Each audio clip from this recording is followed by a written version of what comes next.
Hey, thanks for dropping by. Welcome back to Get Into Games. Today I've got for you a preview of Death Race 2182 Micro.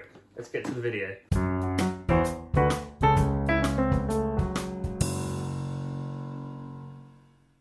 Death Race 2182 is a really interesting tile laying, car racing, dungeon crawling, battle game. It's for 1 to 4 players, plays in about half an hour or so, doesn't take up a lot of space.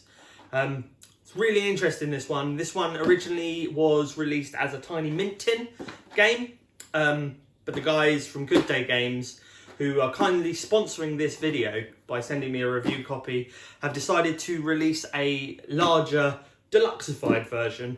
So let's get it to the table and let's show you how to play it. And here we are at the table with our player board. You can use the player board, just keeps it neat and in one place. You can also, you don't need to use the player board, you can just have it sprawling over your table with the tiles. You meant to place the start tile in a sensible location, not like it, so it's not going to just come off the edge of the board or anything like that. So it's a sensible location to start the game, to make sure that the cars are going to stay on the track, essentially, especially if you're playing on the board. On the table, it doesn't really matter much.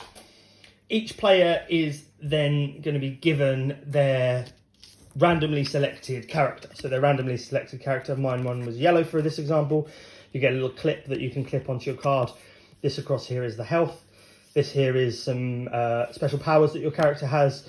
Each character, whether it be purple, red, green, black, blue, have special abilities, giving the game a sort of asymmetrical spin. On the other side is a bio, give you a bit of flavour text about what your character is and how your character, so you can really embody the character if you wanted to and really play up that kind of role if that's your bag. Okay, next you are also given a matching colour D4 for rolling. You are given your matching colour car, so you have your little death race machine. So I'm going to set this one up as a 2-player sort of yellow versus green situation. In the game also you are given 4 different types of weapon drops. So fire, smoke bombs, landmines and gunfire. These come in really handy throughout the game. We'll go into a bit more detail about what they do later. Also given a magical monkey wrench. This is really helpful to restore health points and also can restore health points of other players depending on how many your players are playing. Because sometimes when you fight those boss battles, you may want a bit of assistance, so you might want not everyone to die straight away. So that's one power card that you have to hand. You have then your main bosses, so you have these 3 clear cubes that you put on your 3 bosses, and as you uncover them, as you're driving around, you then can battle them. Eventually, once you've beaten all of those, the final boss is found, and then you have to defeat him before defeating each other to finally win the game. So throughout the game, you are rolling your D4. So for example, there I've rolled a 3. So you then will turn over that many number of tiles. So it's a case of turning over 1, 2, 3. So turn over 3 tiles there, and then you can move your car that number of spaces. If you go through fire, you take damage. No one likes fire unless your character has an ability. So the yellow character, for example, if he went through a hazard square, which is not a fire square, which is a hazard which looks like this one.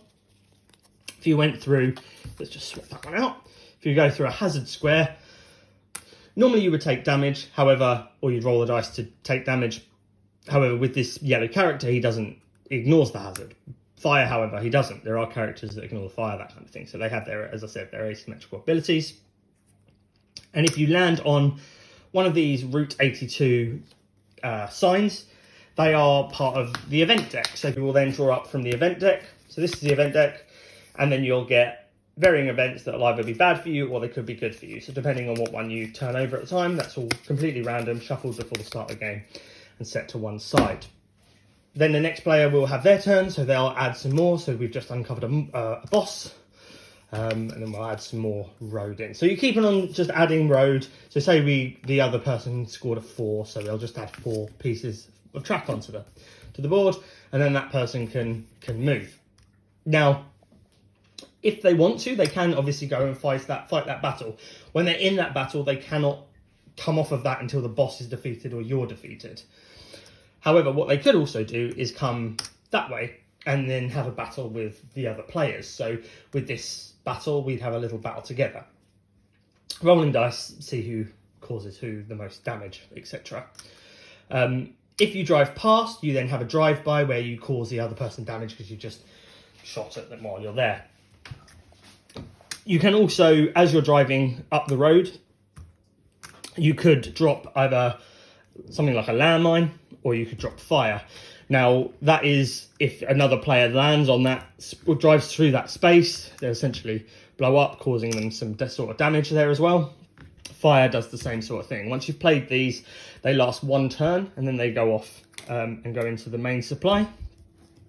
If you're in a boss battle, you can use gunfire. You can use any of these in a boss battle to cause the boss damage as you're trying to defeat the boss. The boss will always fight first, so you'll always guarantee to lose 3 health straight away before you can retaliate. So you have to make sure that you've got enough health on that side of things. And you've got your magic monkey wrench to help you out there. You can at any time just swap a power card during your turn. So if you decide you have a power card that you don't want, which you'd always want a magic monkey wrench, but if you say, for example, you had, that's another one of them, an uber shield, for some reason you didn't want an uber shield, you could swap it with the deck and get another card out of the power cards. If you defeat a boss, you'll automatically gain another power card and that kind of thing as well. With this game, you're literally doing that the whole time, rolling dice, having hazards, populating the road, creating more and more mayhem and destruction until eventually we get to the final boss battle. So you can't go and fight the final boss. The final boss is the last tile in the draw deck. However, if you do uncover him, you can't actually battle him until you've literally defeated all, as individuals or as a team, defeated all the other bosses. Then you can go to the helipad, not helicarrier, they're not in the Avengers here. The helipad and battle the final boss. Once you've defeated the final boss, whether it's on your own or as a team, constantly battling the final boss, once he's defeated, you then have to battle each other. So you stay there, you battle each other, and that's pretty much it. And then whoever's the last car standing is picked up by the helicopter and rescued while everyone else is doomed. So as I said, it's a pretty quick, fast-paced game. Really interesting with the road layout, how you pass, how you strategize, how you drive around. You don't necessarily want to go through fire and all those things to cause yourself damage. Gaining more weapon drops. Oh, that's the other thing. When you battle a boss, if you defeat a boss, you gain another weapon drop, that kind of thing. And yeah, that's basically it. That's the game. Yeah. From a component point of view, the cards themselves are thicker than they are in the mint tin edition that I mentioned earlier.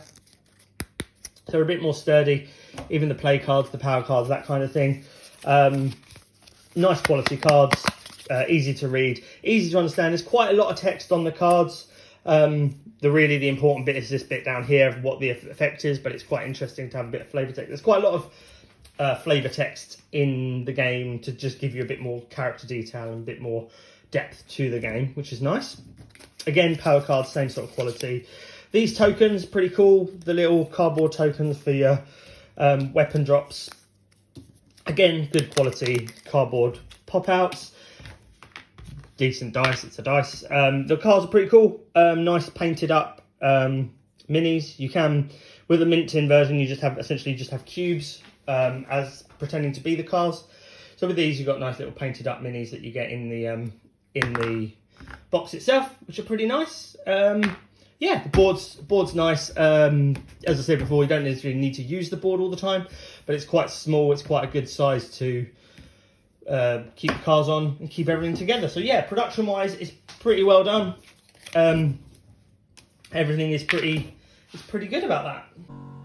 Yeah, that was Death Race 2182. A pretty interesting little dungeon crawling, car racing battle experience. Not really played anything else very similar to that before. Production is high. I really do like the artwork. I like the design of the little minis, the little cars. They're pretty cool. I could imagine people giving these custom paint jobs even though they are pre-painted. I could imagine people going to town on these. Yeah, it's definitely a good little game to get to the table for quickness. It's very transportable. Yes, I know this is a bit chunkier, but this is not that bad as a size of a game. I know the mint tin version is obviously smaller, but this isn't too bad a size to take in a bag. And for the better quality components, the thicker card, that kind of thing, I definitely think there's a benefit to that. It's variable, so you're always getting a different run of these cards. They're always, except for the main boss, they're always coming out in a different order, which is nice. It's an enjoyable little game for 2 to 4. I mean, I've not yet found a player count that's bad. Some games have that 3-player sweet spot kind of thing. And I'm sure once you're battling each other more at those higher player counts, then it becomes very interesting on that side of things for strategy. I know for 2-player, for definite, plays really well, really quick. And a nice little game. So yeah, this is Death Race 2182. It's coming to Kickstarter very soon. Well worth looking out for. If you follow Good Days Games over on Instagram and all their socials, you'll see a lot more information, a lot more news. I've recently done a complete playthrough of this game on my Instagram channel at Get Into Games. We ran a 2-player game completely through, so you can watch more of the information there. Check out their website. And follow for more information. But that's it. Thanks very much for tuning in to watch this video. Make sure you follow Good Days Games and get notified on Kickstarter launches. Thank you so much for watching.